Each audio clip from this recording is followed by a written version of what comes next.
All right, we welcome back to the show Brett Velicovich, former Army Special Ops Intel analyst, Fox News contributor, and founder of Power Us, and Marc Thiessen, Fox News contributor. It's good to see both of you. It's an interesting day. Marc, I'll start with you.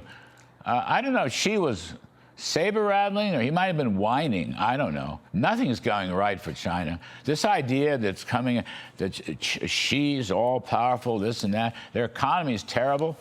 Trump is elbowing them out of most places around the world. I'll grant you China still has a military, a strong military. That'll only get you so far. I mean, really, you think she's going to do something after watching what we've done in Iran, to Iran, and by the way, more is probably coming as soon as this summit is over. You think he wants to mess around with the United States? You think he wants to launch some attack on Taiwan? Really? Yeah, I don't think he's going to do that. And look, think about what he can just look at what happened in Ukraine, where the Ukrainians, without a navy, sunk half the Russian Black Sea fleet using sea drones. How is he going to get across the Taiwan Strait if Taiwan and the United States defend it with sea drones? And then if you look at what we've done in the Strait of Hormuz, where we've blockaded successfully the Iranians, we also blockaded Venezuela. We can blockade the Malacca Strait just as easily, which is where 80% of China's oil comes through. Mm-hmm. So, you know, I don't think this is somehow empowered. All of these recent events have empowered China in any way. And the big problem, the big challenge that Donald Trump has is for 7 decades or more, American presidents have been managing the rise of China.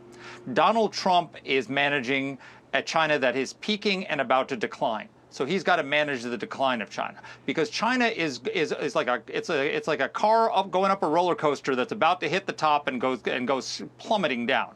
The replacement birth rate is 2.1 children per woman. In China, it's less than 1. It's 0.91. That's because of the one-child policy. That means they are not producing workers to plunder their economy. They're going to have more elderly than they have young people soon, and no children to take care of their grandparents. And adult diapers are about to outsell baby diapers in Beijing. That is not a recipe for economic success. So we have to manage the decline of China, because declining powers are dangerous. In fact, they're more dangerous than rising powers, because they lash out, and he has a window. She has a window that is closing to do something about Taiwan, after which he won't be able to do it. And so that's what makes China dangerous and why it's a challenge for President Trump to manage. I mean, you know, okay, Brett Velicovich, it's just interesting to me. I mean, I think I agree. Marc has got it. The Riff tried to argue. He's got a thin deck. Trump's got a fat deck. Yes. Trump's got the cards. She does not have the cards he thought he has. I mean, just look at the economic story, okay? First of all, if they get a number they don't like, they stop publishing the number. I mean, which is very cool. I wish we could get away with that here. All right, they just don't publish the number. The number doesn't exist anymore. The other point, though, is their GDPs, which used to be 15 or 20%, are now dropping to 5% or less. The property boom has turned into a property bust. It's continued. I mean, they may be in a recession. They just won't fess up. But the other one, Brett, that's so important is on a per capita basis, which is how you ought to look at comparative or competitive economies.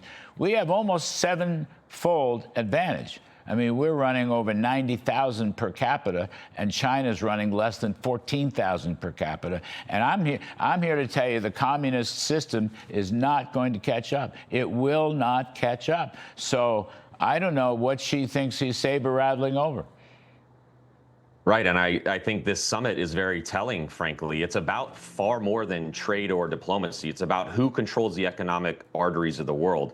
And you're seeing, you know, China and Iran maybe coordinating in the Gulf, but the bigger story to me is the world still depends on American strength to keep global commerce alive. And even China just exposed its real priority: energy security above everything else. When the seas get dangerous, every country, including China, eventually looks to the United States to restore order. But what's really interesting to me is that China's trying to play both sides right now at once. On one hand, Beijing wants to maintain close economic ties with Iran and keep discounted Iranian oil flowing to them. But on the other hand, China absolutely does not want a wider regional conflict that sends oil prices skyrocketing and destabilizes their own trade. China wants cheap Iranian oil, but it also wants American stability protecting the shipping lanes delivering it. So Xi's message about wanting to work now with the United States, with Iran, is really an acknowledgement that their own economic survival requires American stability. But the good news for America is that this summit shows the United States still sits at the center of the global economic chessboard.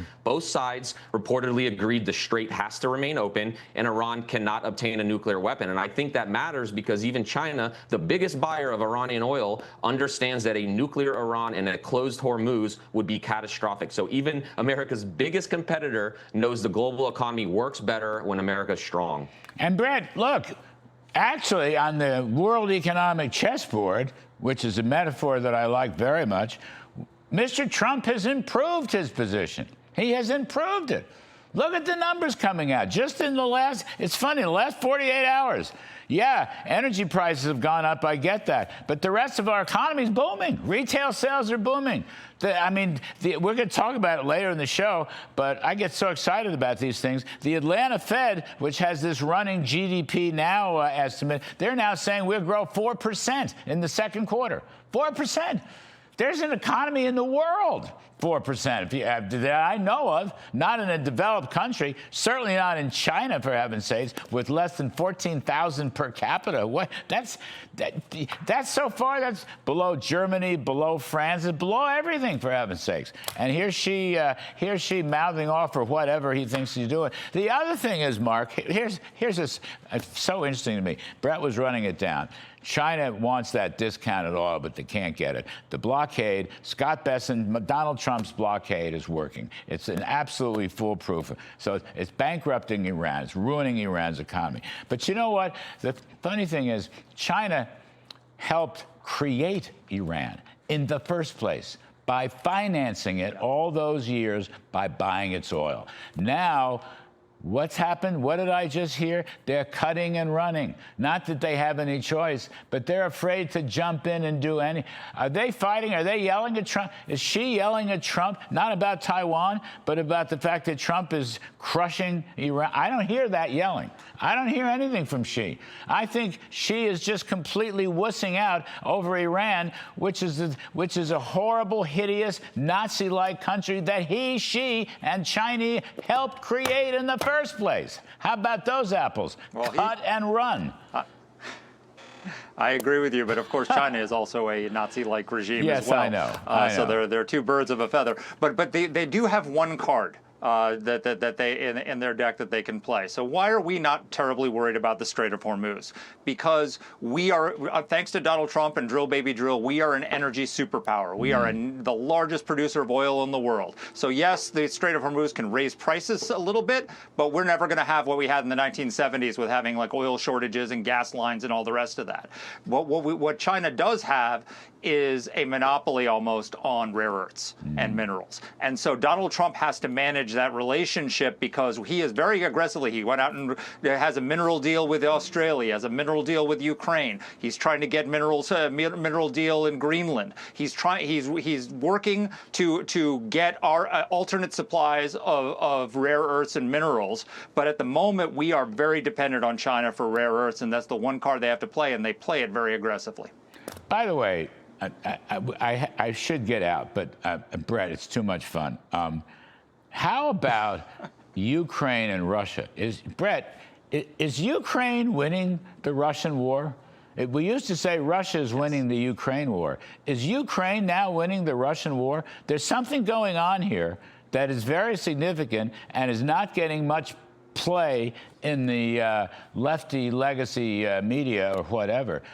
Can you give me 45 solid seconds? Something's going on with the Russia-Ukraine story, but it's not what people thought it was. Well, it sure feels that way. I've spent a ton of time on the ground in Ukraine. I've seen it ebb and flow. If you remember correctly, a lot of analysts thought that the Russians were going to take Ukraine and Kyiv within a couple days, and that seems to not be the case. And something is up for sure because it seems like Vladimir Putin is finally willing to come to the table. And so I think he's maybe feeling a lot more pressure at home internally than he ever has before. They're not gaining much ground. They're losing tens of thousands of soldiers on the battlefield to drones every single month. And I think they're looking at this as a war that they simply can't win. The Ukrainians have put up a great fight. They've been very brave in all this, and we've got a situation where, you know, this was very much, you know, David versus Goliath, and the Ukrainians seem to have come out on top despite losing, you know, a significant amount of territory. They are pushing them back, and it looks like Putin may come to the table here very soon. I know. Something is happening there. It's very interesting. Anyway, gentlemen, thank you. Brett Velicovich, Marc Thiessen, we appreciate it very, very much. Now,